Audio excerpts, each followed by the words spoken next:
Hola, descubridores. Bruce Lee, Lee Waterman.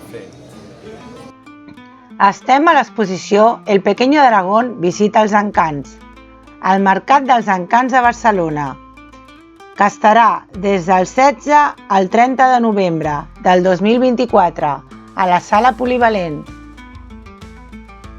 L'European Bruce Lee Club neix amb l'objectiu de preservar i difundir la figura, obra i llegat del més important artista marcial de tots els temps, Bruce Lee.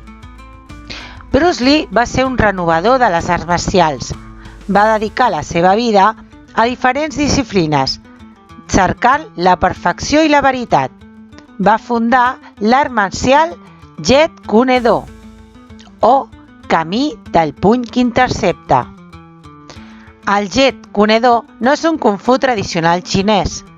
És el resultat de la investigació i la fusió del Wing Chun, Tai Chi, boxa, esgrima tradicional i Kali, esgrima filipí, i de tècniques noves i pròpies que buscaven l'efectivitat davant de tot.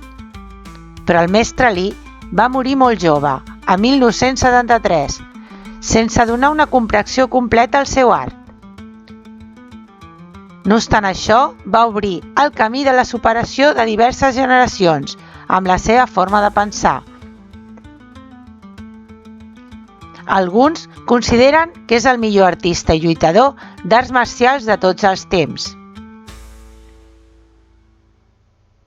El mestre Bruce Lee reflecteix a totes i cadascuna de les seves pel·lícules la seva peculiar art de combat. Bruce Lee va fer moltíssimes pel·lícules de petit. La seva primera aparició va ser amb 2 mesos. De les pel·lícules que va fer de petit li ve el seu sobrenom, Pequeño Dragón Lee. Lee Waters, my friend.